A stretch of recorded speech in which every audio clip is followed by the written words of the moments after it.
Thank you, Stefan.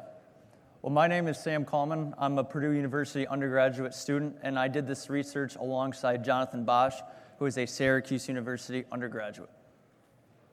And our research is titled NBA Lineup Analysis on Clustered Player Tendencies. Now, most of you, I assume, are pretty familiar with the current positions in the game of basketball, those being point guard, shooting guard, small forward, power forward, and center.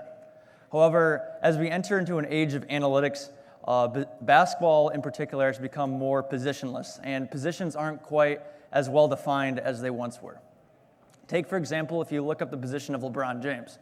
He's listed as a power forward, small forward, and shooting guard, and the Lakers have even announced their intentions this year to play him at the point guard position. That's 4 of the 5 positions, and it's clear that the positions in the game of basketball don't really represent the role and responsibility that LeBron James gives to the Lakers on the basketball court. Similarly, Tobias Harris is listed as a power forward and a small forward. If you take 2 point guards, for example, Chris Paul and Derrick Rose, both are labeled as point guards, but both bring drastically different playing styles to their respective teams. You wouldn't know their differences in playing styles by just seeing them as point guards. So how do we overcome the solution, and how do we create a solution and overcome this problem? What we do is attempt to create a framework to recategorize the positions and playing styles of the game of basketball. What this does is account for the opportunity, skills, and tendencies that players possess on the court and categorize players that play similarly together. Now, before we solve this problem, we need to collect the data. And what we did was we scraped 10 years of NBA lineup data from NBAReference.com from 2009 to 2018. In order to filter out some players that didn't have as much information on, or they only played a certain number of games and we didn't have enough to accurately put them in a certain category, we filtered our data at 30 games played. You can see here the distribution of games played over each of the players from the 10 seasons. And there's a mode at 5 and 25, and we decided to cut those players out, and they would not receive a cluster or group membership based on our analysis. So this brought our sample size down from 5,600 to 3,608. But this was still a large enough sample size to create a model to recategorize the framework of the positions of basketball. Now, in order to create a model, we need to have an idea. What we decided to do was use an unsupervised machine learning technique called clustering. And what clustering does is take data points and groups them together based on similar characteristics. In this case, the characteristics that we chose were these variables that accounted for opportunity, skill, and tendency while on the court. Here's a comprehensive list of the 23 variables we chose that we believed encompassed a well-rounded game of basketball, and they were the best 23 that we had to our disposal on NBAReference.com. Some of these characteristics are percentage-based and some are integer-based. In order for our clustering method to equally weight each of the 23 variables when grouping these players, we decided to scale each of the variables to control their mean, put them at 0, and control the variance, giving each of the 23 variables equal weight in the grouping or clustering process. Now, in order to do clustering, we decided to do model-based clustering. And what we liked about model-based clustering is it gives a probabilistic weighing of how each player goes about the different clusters. For example, if our model decided, there's 4 groups of players in the NBA, this player could have a 50% chance of being in one group, 25 in another group, and 25 in the next group. They can be split evenly or non-evenly between the groups based on how they play on the basketball court. To do this, we used the mclust package in R, which was able to define its own set of clusters based on fitting different Gaussian mixture models to our 23 variable scaled data. It used the expectation maximum algorithm, which would itself, as I said, set the number of clusters and define what player is in what cluster and at what probability they are within the other clusters. Here's a mathematical representation on how model-based clustering works. What it attempts to do is maximize this likelihood function. Has a couple parameters. One, pi sub k, is the tuning parameter used with mu sub k, the mean, sigma sub k, the variance. And it chooses k based on how many clusters it believes is most likely to be represented by the data. It fits different type of models to the data and finds the one most likely based on this likelihood function. We used Bayesian information criterion, BIC, in order to have a criteria for weighing the likelihood function. Here's a graphical representation on how that function works. Here's a one-dimensional scale of 3 different cluster groups, the red, the green, and the blue. And you can see that each point would have a probability of being within all 3 groups, because some of the green and red dots kind of overlap as well as the green and blue dots. So not every point is exactly the same. They can have multiple cluster memberships. So what we did was we ran the algorithm on our data of 3,608 observations and 23 scaled variables. What we got was 9 clusters labeled 1 through 9. Now here, 1 through 9 has no inherent meaning. It's up to us to analyze within each cluster and among the clusters what makes each cluster different or group of players different from the others. What does cluster 1 do better than cluster 2, or what makes cluster 3 different than cluster 9, for example? As I mentioned before, players can be in multiple clusters based on their probabilities. So what we did here was took the highest probability for each player and categorized them among the 9. So as you can see, 150 players in cluster 9 had the highest probability of being in cluster number 9. So what we then did was analyze each cluster individually. We did so by mapping out distributions of the 23 scaled statistics within each cluster, and we noted the very high and very low statistics within each grouping. Here is cluster number 3 that we deemed to be a 3-point shooting guard. And what 3-point shooting guard did high compared to all the other clusters was, 1, it had a high 3 attempt rate. Most of its shots was coming from 3. Most of their 3-pointers were coming off assist. They were shooting a lot of catch and shoot. They weren't breaking their man off the dribble and pulling up from 3. And they shot a high percentage not only from 3, but from the field. They also were very low in turnover rate and usage rate. They didn't handle the ball enough to really turn the ball over since they played on the perimeter, and they were getting set up from their teammates. Now, for each cluster, we picked the players that had over a 99.9% chance of being in that cluster as the poster child or model players for each cluster. Like I said, we didn't pick these. This is what the model deems as being the most 3-point shooting guard players from our data set. And what our model showed was Klay Thompson and J.J. Redick would be the model players for the 3-point shooting guard, which makes sense from us from a basketball standpoint. They show the attributes as I described. So here's a comprehensive list of the 9 clusters and the namings that we did. I will briefly go over each one and the example core players as chosen from our model. First, we have a high usage guard. Kind of goes without saying they have a high usage rate, high assist rate, but they're not quite as efficient scoring the ball as compared to another cluster I'll mention later. These example players are Chris Paul and Trey Burke. Then we move to the stretch forward. This player was very high in height, which is a very key variable that we use in our study. Height really differentiated a lot of players among the clusters. Example players of these stretch forwards are Steve Novak and Shane Battier, and most of these players were 6'9", 6'10", and above, and can really shoot from the 3-point line. I'll move to the traditional center. This is a center you think about in the game today, have a high offensive rebound rate, high defensive rebound rate, but was pretty athletic in protecting the rim. Example players of this is Tyson Chandler and DeAndre Jordan. Then we moved to the versatile role player. At first, we kind of struggled with coming up with a name for versatile role player. It didn't do anything well above average or anything well below average. And it wasn't mixed with players who were seemingly worse than everyone else because we didn't really base it off of minutes played. Everyone was equal in their opportunity for the statistics. So what we saw was we should name it as a versatile role player. They did a little bit of everything, and most of the lineups that we saw contained a versatile role player. So someone has to do the dirty work and kind of buy into the role and do a little bit of everything in their 5-man lineup combination. So players that were versatile role players are Sean Livingston and Myers Leonard. We then moved to the floor general. This was a purely pass-first guard. This was a position that was the lowest in height, and these example players are Rajon Rondo and Jason Kidd. The mid-range big differs from the traditional center. As the mid-range big isn't quite as athletic as the traditional. It doesn't grab as many offensive rebounds and doesn't block as many shots. They also operate from the 10 to 16-foot range. A lot of their shots came from pick-and-pop scenarios in that range, and our model chose the poster players to be Thiago and Pau Gasol. We then have the skilled forward, which differs from the stretch forward in that the skilled forward plays a little bit more back to the basket and in the mid-range, can step out and shoot three-pointers, but plays a little more one-on-one versus a catch-and-shoot style of the stretch forward.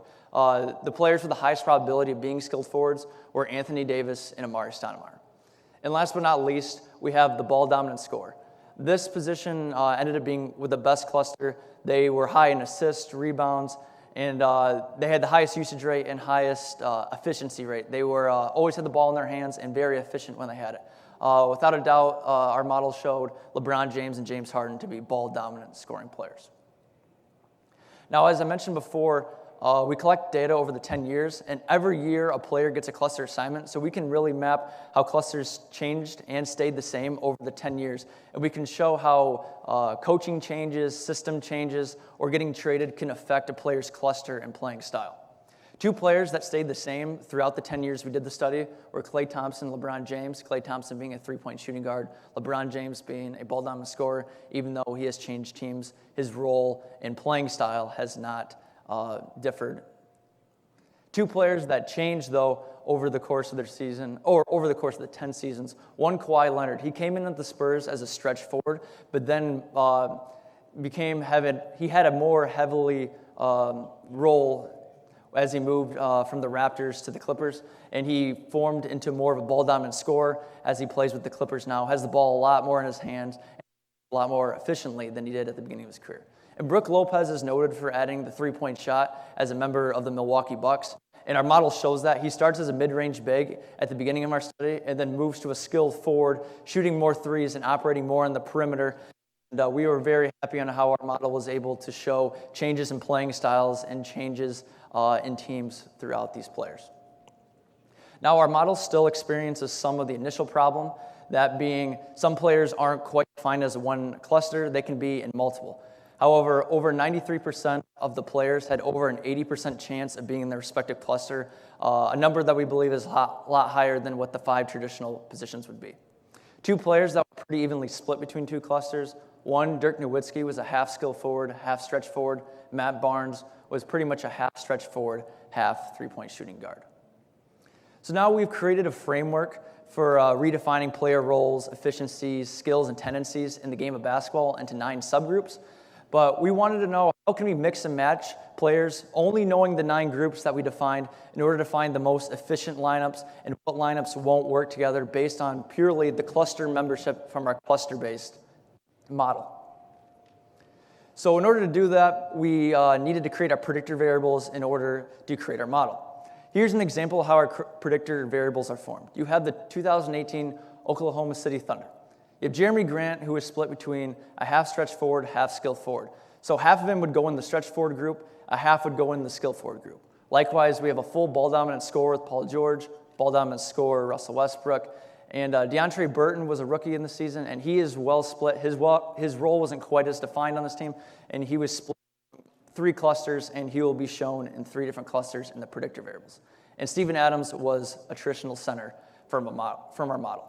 So as you can see, we created soft lineups on the bottom, and over 5 clusters could be represented in one lineup as long as they summed up to 5, obviously, because you need 5 players on the court at one time. In order to create a variable to predict on, we used net rating and scraped 20,000 lineups from NBAstats.com. Now, some players that didn't meet the 30-game threshold were not given a cluster assignment, so we had to take them out of our study because we wanted all 5 players in a lineup to have a cluster assignment. So we were now down to 14,000 lineups, but we still deemed it high enough sample size to accurately create a lineup efficiency model. The problem with lineup data, though, is it can tend to be very noisy. Lineups that didn't play a lot of possessions together could be very skewed towards the positive or the negative end. For example, if a lineup only played 10 possessions together, went on a 10-2 run, they would have a very high net rating that would be very hard to sustain over an 82-game stretch, and it's very unlikely that they actually play at that efficiency. Therefore, any lineup that had over 600 possessions, which were 40 possessions over 15 games, we used their actual net rating. We deemed we had enough information to accurately predict on them. That was only about 4.5% of the lineups. Any lineup that had less than 600 possessions, we'd weight towards the prior knowledge and how we believed that lineup would perform, and in this case, we chose net rating. And the equation below describes how the weight goes towards net rating as lineups go below 600. Here's the two different distributions between the original real net rating we took from NBAstats.com and our quote-unquote Bayesian net rating that we created ourselves. It's a much more realistic distribution on how net rating is distributed. Not a lot of the probability weight lies above 25 and 50 and negative 25 and 50. A net rating between negative 20 and 20 is much more realistic and much more sustainable over the long run.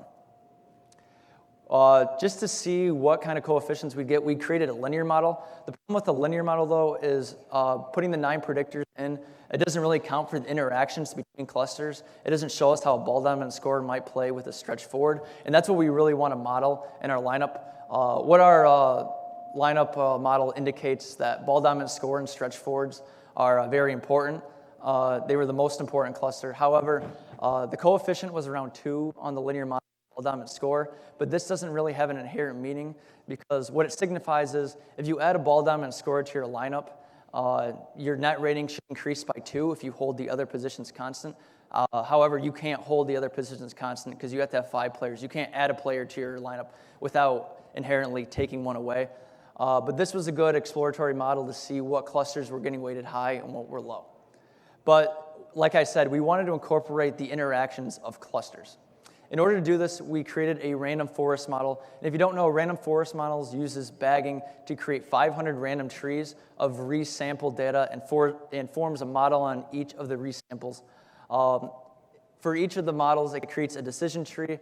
And as you continue to resample through bagging, you will increase the independence of each tree, decreasing the variance of your trees and predictions, which increases the preciseness of how our model will predict how well 5 players together will perform. We then bootstrapped 100 of these random models together in order to create a distribution of predictions for the possible lineups. And if you see here, we created a prediction frame to run through our model in order to have a prediction for every type of lineup you could come across when constructing a team based on our 9 clusters. We did it to precision of 25%. And if you did the math, it comes out to 3.1 million type of lineups we could try to make, and we created 100 predictions for each of them. So at a high level, we first looked at what the highest and the lowest predicted net ratings were. A lot of the high predicted net ratings and the low ones both contain versatile role players, so people are going to have to buy into the role and be a role player. However, the highest performing lineups, they're efficient or a high usage player was a ball dominant scorer, and they contained stretch forwards and were able to space the floor among their high usage players.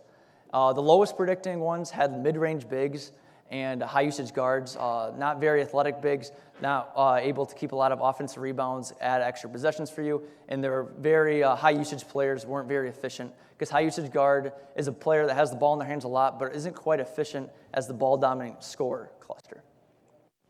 Here's a mapping of the distributions of the highest and lowest predicted lineups.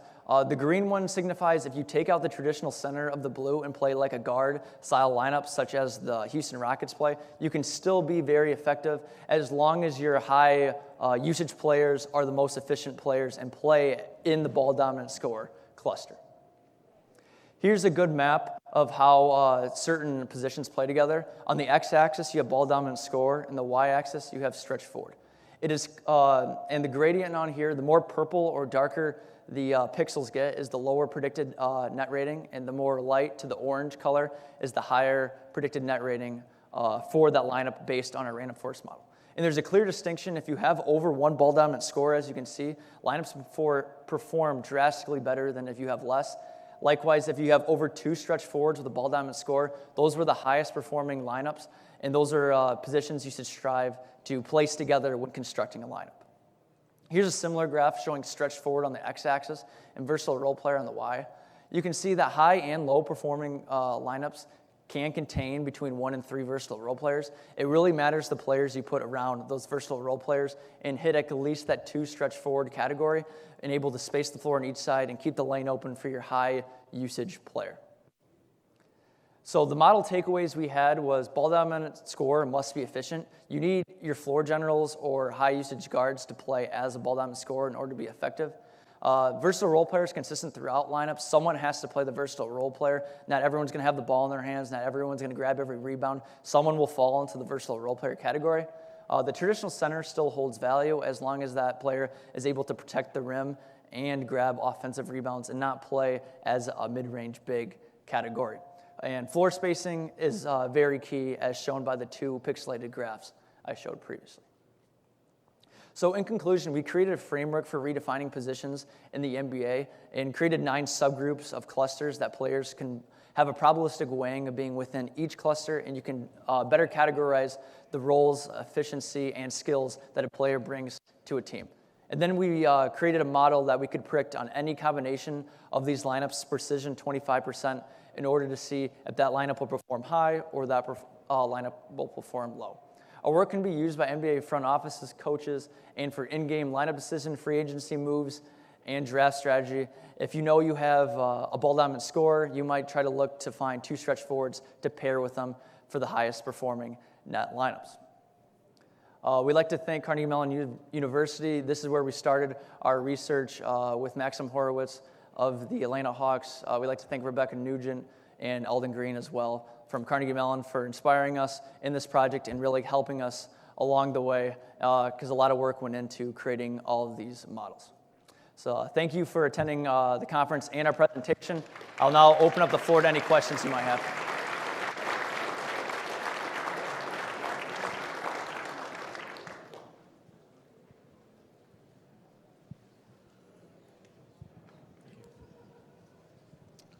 Well, first of all, I really loved this, so congratulations and good job on this. I was curious, do you think there'd be any increased utility in your research if you'd maybe used sort of 2 sets of clusters, one with strictly offensive data to make offensive archetypes, and then defensive data for defensive archetypes? Yeah, that was our next step. That was the biggest problem we ran into, is finding a high-level amount of data for defensive metrics, because all we really had is like steals, personal fouls, but you can't really attribute a steal to someone's good defense. They could have just been in the passing lane to someone pressuring the ball. So if we had access to more high-level defensive metrics and really categorizing, all right, this person gets credit for this stop or this person gets credit for creating this kind of defensive strategy, then yeah. But that'd be a good next step for us to separate offense and defense, because these are purely offensive clusters we created.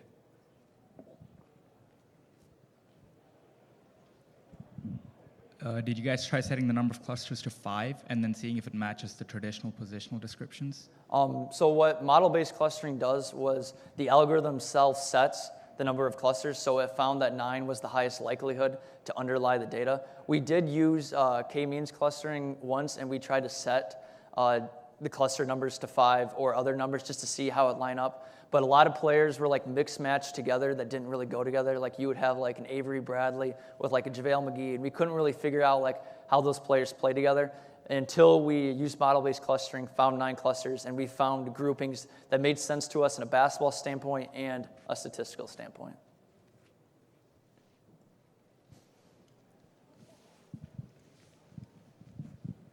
Have you thought of, or have you been analyzing player movement in segments? Like if a player takes a big jump, can you predict that in any way? Like when Oladipo was traded to the Pacers and how his usage rate spiked up. Can you predict that in any way and make trade targets?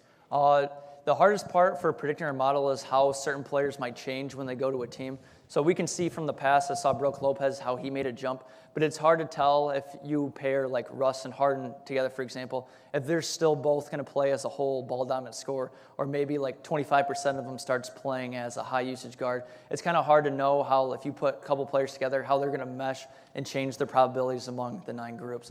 So that is something we'll work on in the future. All right, last question. Whom do you want to give it to?